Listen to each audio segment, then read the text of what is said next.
Bismillahirrahmanirrahim. Assalamualaikum warahmatullahi wabarakatuh. Perkenalkan, nama saya Melati Anggraini, kelas 1B, Universitas Muhammadiyah Purwokerto. Di sini saya akan membuat video pembelajaran mata kuliah Bahasa Indonesia.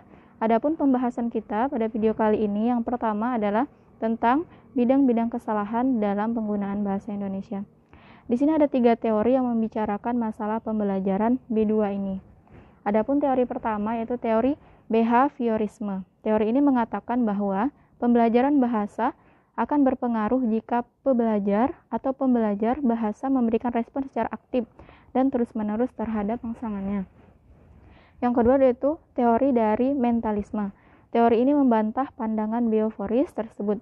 Oleh Chomsky, teori tentang stimulus respon dianggap sebagai sesuatu yang bohong. Dari hasil penelitiannya menunjukkan bahwa anak yang mempunyai B1 jarang sekali mendapatkan koreksi kesalahan dari orang tuanya. Seorang anak dapat memperoleh bahasa itu bukan karena adanya stimulus respon, melainkan karena si anak sudah memiliki piranti atau bahasa yang dibawanya sejak lahir, yang oleh Chomsky disebut sebagai LID atau Language Acquisition Device. Menurut teori netral, kontak antara B1 dan B2 itu disebut dengan transfer. Adapun yang kedua yaitu pembahasan tentang sumber kesalahan berbahasa. Di sini kesalahan sebagaimana telah disebutkan di atas akan senantiasa terjadi pada setiap pembelajar B2. Menurut teori netral, kesalahan atau error itu dapat diklasifikasikan menjadi 3. Yang pertama adalah development error, yang kedua adalah interferensi, yang ketiga adalah unique error. Development error merupakan kesalahan yang terjadi seperti ketika seseorang dalam tahap perkembangan untuk memperoleh B1. Interferensi merupakan kesalahan yang terjadi ketika sistem B1 digunakan pada waktu berbicara dalam B2. Sementara itu, kedua sistem dari kedua bahasa tersebut jelas berbeda. Unique error merupakan kesalahan yang terjadi yang bukan disebabkan oleh adanya perkembangan maupun interferensi. Ada 2 sumber utama penyebab kesalahan berbahasa. Yang pertama adalah interlingual dan yang kedua adalah intralingual. Kesalahan pertama yang bersumber pada interlingual. Maksudnya adalah bahwa kesalahan itu disebabkan oleh adanya kontak antar dua bahasa. Kontak antar dua bahasa ini akan mengakibatkan adanya transfer. Sumber kesalahan yang kedua adalah intralingual. Kesalahan yang bersumber pada intralingual maksudnya adalah bahwa kesalahan pembelajar B2 itu disebabkan oleh kerumitan sistem B2 itu sendiri. Selanjutnya adalah bidang-bidang kesalahan dalam pembelajaran bahasa Indonesia sebagai B2. Yang pertama adalah kesalahan bidang fonologi. Kesalahan bidang fonologi merupakan kesalahan yang terjadi karena pembelajar B2 salah dalam hal pengucapan. Kesalahan pengucapan tersebut dimungkinkan karena si pembelajar terinterferensi logat B1 misalnya dalam bahasa Jawa. Misalnya males, seharusnya dibaca malas atau diucapkan malas. Misalnya diberikan, seharusnya diberikan dalam bahasa Jawa. Yang kedua adalah kesalahan bidang leksikal. Kesalahan bidang leksikal merupakan kesalahan yang terjadi karena masuknya unsur-unsur leksikal bahasa satu ke dalam kalimat bahasa lain. Yang ketiga adalah kesalahan bidang morfologi. Kesalahan pada bidang morfologi biasanya terjadi karena morfem tertentu pada B2 yang ada ditinggalkannya atau diganti dengan morfem B1. Yang keempat adalah kesalahan bidang sintaksis. Kesalahan pada bidang ini juga dimungkinkan karena pengaruh B1 atau mungkin juga karena faktor dalam B2 itu sendiri. Baiklah, selanjutnya adalah materi tentang efektivitas fungsi bahasa. Adapun fungsi bahasa menurut Karl Buchner mengemukakan bahwa fungsi bahasa itu ada 3. Yang pertama adalah Kungabe atau Austrakt, yang kedua adalah Apple atau Auslösung, dan yang ketiga adalah Darstellung. Nah, fungsi bahasa sendiri dalam kepemimpinan. Seorang pemimpin pada hakikatnya juga dapat disebut sebagai seorang manajer. Seorang manajer harus biasa mengelola manusia, uang, dan sarana yang tersedia. Dari ketiga hal yang diperlukan di gerakan tersebut, kunci pokoknya adalah manusia dan bahasa.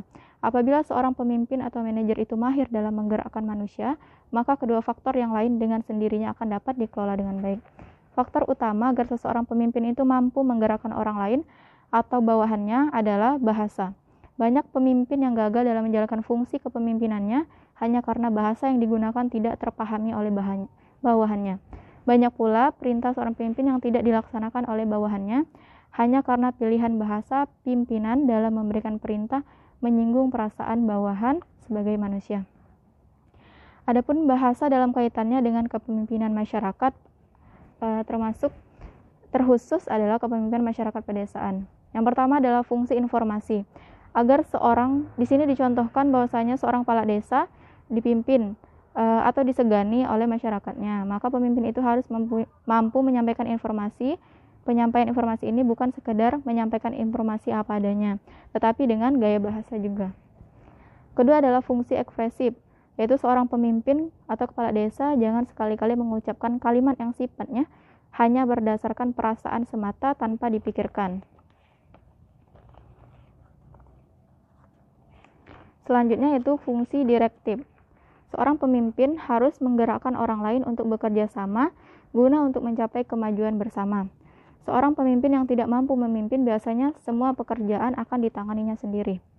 Selanjutnya adalah fungsi estetis. Seorang pemimpin yang memiliki rasa estetis yang tinggi biasanya tercermin dari pribadinya yang serba indah dan menyenangkan. Untuk mencapai nilai ini tidak harus dengan biaya yang tinggi. Agar seseorang itu menjadi simpatik atau menarik, orang tersebut tidak harus memakai pakaian yang mahal atau memakai lipstik yang tebal. Selanjutnya adalah fungsi fatis. Fungsi fatis bahasa ini sangat diperlukan agar pembicaraan pemimpin diperhatikan oleh bawahannya atau minimal orang yang mendengarkannya. Jika suatu ketika pembicaraan pimpinan tidak diperhatikan oleh bawahannya, pemimpin itu jangan langsung mengatakan bahwa rakyatnya atau bawahannya sulit diajak maju. Selanjutnya adalah psikologi kalimat. Yang pertama adalah kalimat berputar-putar. Di dalam latar belakang disebutkan bahwa ada seseorang yang apabila berbicara kalimatnya berputar-putar sehingga pendengar mengalami kesulitan untuk menangkap inti pembicaraan. Yang kedua yaitu kalimat yang tidak gramatikal.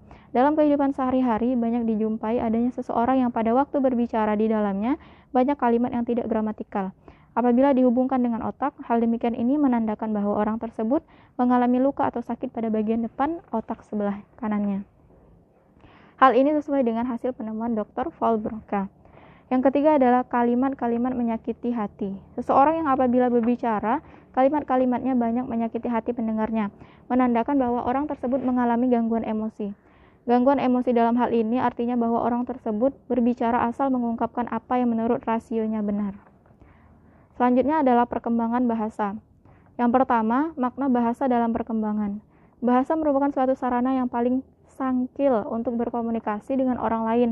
Dalam hal itu cukup semua cara untuk berkomunikasi dalam bentuk lambang ataupun simbol.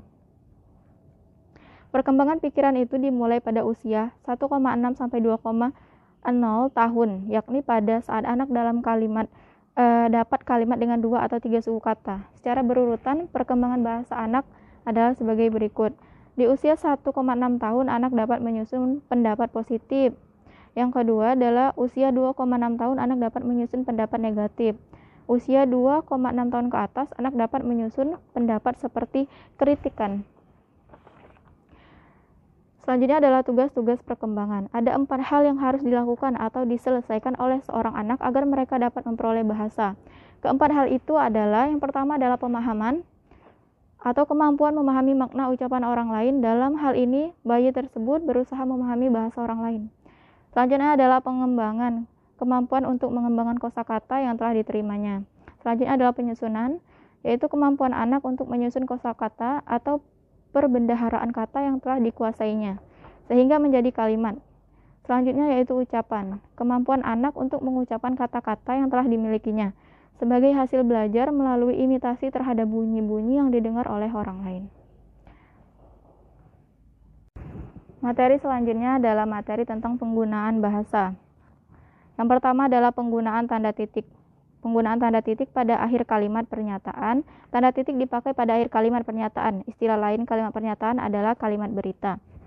Selanjutnya adalah penggunaan tanda titik pada angka jam, menit, dan detik. Tanda titik dipakai untuk memisahkan angka jam, menit, dan detik yang menunjukkan waktu atau jangka waktu.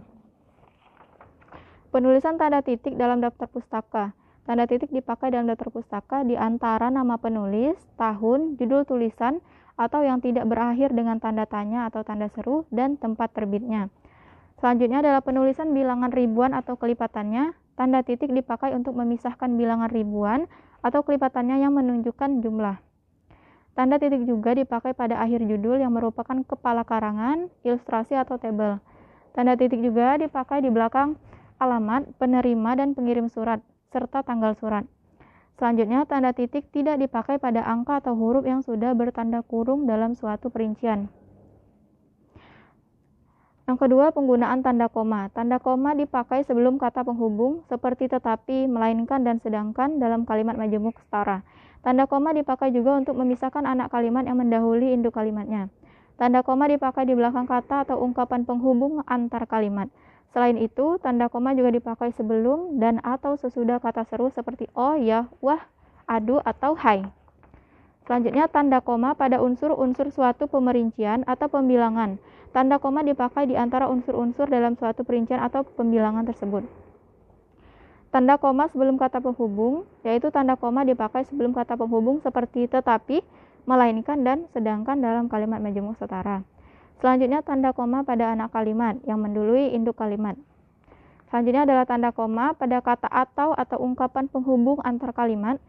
Tanda koma ini dipakai di belakang kata atau ungkapan yang penghubung antar kalimat seperti oleh karena itu, dengan demikian, sehubungan dengan itu, dan sebagainya. Tanda koma pada kata seru dan sapaan. Tanda koma dipakai sebelum dan atau sesudah kata seru. Selanjutnya, tanda koma pada petikan langsung. Dan tanda koma nama dan alamat, bagian-bagian alamat, tempat dan tanggal, serta nama tempat dan wilayah. Adapun tanda koma dipakai di antara nama dan alamat, bagian-bagian alamat, tempat dan tanggal, serta nama tempat dan wilayah atau negeri yang ditulisnya berurutan. Tanda koma pada daftar pustaka. Tanda koma dipakai untuk memisahkan bagian nama yang dibalik susunannya dalam daftar pustaka. Selanjutnya adalah tanda koma tidak dipakai untuk memisahkan petikan langsung yang berupa kalimat tanya, kalimat perintah, atau kalimat seru dari bagian lain yang mengikutinya. Tanda koma dalam catatan kaki atau catatan akhir. Tanda koma ini dipakai di antara bagian-bagian dalam catatan kaki atau catatan akhir. Tanda koma pada nama orang dan singkatan gelar akademis. Nah, tanda koma ini dipakai di antara nama orang dan singkatan gelar akademis yang mengikutinya untuk membedakannya dari singkatan nama diri, keluarga, atau marga. Selanjutnya adalah pembahasan tentang penulisan akronim. Meliputi penulisan singkatan nama orang, gelar atau sapaan dan jabatan, ataupun pangkat. Penulisan singkatan pada nama, lembaga pemerintah, dan ketatanegaraan. Bilangan dalam teks yang dapat dinyatakan dengan satu atau dua kata ditulis dengan huruf, kecuali jika dipakai secara berurutan seperti dalam perincian. Bilangan pada awal kalimat ditulis dengan huruf. Apabila bilangan pada awal kalimat tidak dapat dinyatakan dengan satu atau dua kata susunan kalimat. Angka yang menunjukkan bilangan besar dapat ditulis dengan huruf supaya lebih mudah dibaca. Angka yang dipakai untuk menyatakan ukuran panjang, berat, luas isi, dan waktu, serta nilai uang. Angka juga dapat dipakai untuk menomori alamat seperti jalan, rumah, apartemen, ataupun kamar. Angka dipakai untuk menomori bagian karangan atau ayat kitab suci. Penulisan bilangan dengan angka dan huruf sekaligus dilakukan dalam peraturan perundang-undangan, akta, dan kwitansi. Bilangan yang digunakan sebagai unsur nama geografi ditulis dengan huruf. Singkatan nama diri dan gelar yang terdiri atas dua huruf atau lebih tidak dipenggal. Singkatan nama orang, gelar, sapaan, dan jabatan diikuti dengan tanda titik pada setiap unsur singkatan itu. Singkatan yang terdiri atas huruf awal setiap kata nama, lembaga pemerintah, dan ketatanegaraan, lembaga pendidikan. Pengen ketawa. Selanjutnya adalah contoh-contoh penulisan singkatan dan atau akronim adalah sebagai berikut. Imbuhan yang diserap dari bukan nama diri yang berupa gabungan huruf awal dan suku. Unsur asing seperti is, me, men, wan, atau we ditulis serangkai dengan bentuk dasarnya. Bentuk terikat ditulis serangkai dengan kata yang mengikutinya. Bentuk terikat yang diikuti oleh kata-kata yang berhuruf awal kapital atau singkatan yang berupa huruf kapital dirangkaikan dengan tanda hubung. Bentuk maha yang diikuti kata turunan yang mengacu pada nama atau sifat Tuhan ditulis terpisah dengan huruf awal kapital. Selanjutnya yaitu penggunaan tanda baca yang sudah kita bahas di awal video. Nah, selanjutnya kita akan membahas tentang karya ilmiah. Pengertian karya ilmiah sangat beragam. Menurut Suparno DKK mengatakan bahwa karya ilmiah adalah karya tulis atau bentuk lainnya yang telah diakui dalam bidang ilmu pengetahuan, teknologi, atau seni yang ditulis atau dikerjakan sesuai dengan tata cara ilmiah. Yang kedua, bentuk-bentuk karya ilmiah. Karya ilmiah itu pada hakikatnya dapat dibedakan menjadi 3. Yang pertama, ketiga bentuk karya ilmiah itu adalah, yang pertama adalah makalah, artikel, dan laporan penelitian. Adapun makalah adalah karya tulis yang memuat pemikiran tentang suatu masalah atau topik tertentu, yang ditulis secara sistematis dan runtut dengan disertai analisis yang logis dan objektif. Selanjutnya adalah artikel. Adalah karya tulis yang dirancang untuk dimuat dalam jurnal atau buku kumpulan artikel yang ditulis dengan tata cara ilmiah dan mengikuti pedoman atau konvensi ilmiah yang telah disepakati atau ditetapkan. Selanjutnya adalah artikel. Artikel ini juga dibedakan menjadi 2 jenis, yaitu artikel hasil pemikiran dan artikel hasil penelitian. Dalam panduan penulisan tesis dan disertai mengatakan bahwa pada dasarnya artikel dapat dibagi ke dalam 2 kategori. Yang pertama adalah artikel yang memuat kajian atau hasil penelusuran pustaka, dan artikel yang berisi ringkasan hasil penelitian yang memang dilakukan oleh penulis secara langsung. Laporan penelitian adalah paparan tentang proses dan hasil-hasil yang diperoleh dari suatu kegiatan penelitian. Menurut Hermayulis, laporan penelitian merupakan pertanggungjawaban mengenai prosedur yang telah dilakukan oleh peneliti dan usaha pemecahan masalah yang telah ditetapkan. Sifat-sifat karya ilmiah. Sifat-sifat karya ilmiah atau karya tulis ilmiah memiliki sifat-sifat tertentu seperti logis, sistematis, objektif, dan tertata. Karya ilmiah yang bersifat logis adalah karya ilmiah yang dapat diterima oleh akal sehat. Karya ilmiah yang bersifat sistematis adalah karya ilmiah yang tersusun dengan baik sesuai dengan konvensi yang telah disepakati. Adapun karya ilmiah yang bersifat objektif adalah karya ilmiah didasarkan pada fakta-fakta dan data-data empiris. Karya ilmiah yang tertata adalah karya ilmiah yang ditulis dengan menggunakan aturan penulisan sesuai dengan konvensi kepenulisan ilmiah. Sistematika makalah. Yang pertama adalah judul, yang kedua identitas penulis, nama tanpa gelar, prodi, dan email. Yang ketiga adalah abstrak. 4 isi terdiri dari 1 pendahuluan, latar belakang masalah, rumusan masalah. Yang kedua adalah pembahasan atau hasil penelitian relevan. Selanjutnya adalah kajian teoritis. Adapun yang ketiga penutup yang berisi simpulan, saran, dan daftar pustaka. Selanjutnya sistematika artikel. Yang pertama artikel hasil kajian atau pemikiran terdiri dari judul, identitas penulis, nama tanpa gelar, prodi, dan email. Abstrak isi terdiri dari pendahuluan berisi latar belakang masalah dan rumusan masalah tanpa dipisahkan oleh subjudul. Adapun pembahasan yaitu merupakan hasil penelitian relevan dan kajian teori. Selanjutnya adalah penutup yang berisi simpulan dan saran. Serta terakhir adalah daftar pustaka. Selanjutnya adalah artikel hasil penelitian berisi judul, identitas penulis, nama tanpa gelar, prodi, dan email. Abstrak isi terdiri dari pendahuluan berisi latar belakang masalah dan rumusan masalah tanpa dipisahkan oleh subjudul. Selanjutnya metode penelitian berisi pendekatan penelitian, data, sumber data, instrumen, teknik pengumpulan data, teknik analisis data, waktu dan tempat penelitian. Selanjutnya pembahasan berisi hasil penelitian dan pembahasan. Penutup berisi simpulan dan saran, dan terakhir daftar pustaka serta lampiran. Selanjutnya sistematika laporan penelitian berisi di halaman judul yang terdiri dari judul penelitian, logo peneliti atau pemberi dana penelitian, nama peneliti, nomor identitas peneliti, identitas lembaga peneliti atau pemberi dana penelitian. Selanjutnya halaman pengesahan, kata pengantar, daftar isi, daftar tabel. Yang keenam daftar gambar, abstrak. Lalu yang isi terdiri dari pendahuluan atau latar belakang masalah, rumusan masalah, serta tujuan penelitian dan manfaat penelitian. Selanjutnya adalah landasan teori. Hasil penelitian relevan, kajian teoritis atau teori utama dan teori pendukung. Metode penelitian yang berisi pendekatan penelitian, data, sumber data, instrumen, teknik pengumpulan data. Selanjutnya adalah teknik analisis data, waktu dan tempat penelitian. Yang terakhir, hasil penelitian dan pembahasan yang berisi hasil penelitian, pembahasan, dan penutup yang berisi dengan simpulan dan saran. Baiklah, mungkin itu saja video pembelajaran dari saya. Lebih dan kurangnya saya mohon maaf. Pada Allah saya mohon ampun. Semoga videonya bermanfaat. Saya akhiri dengan wassalamualaikum warahmatullahi wabarakatuh.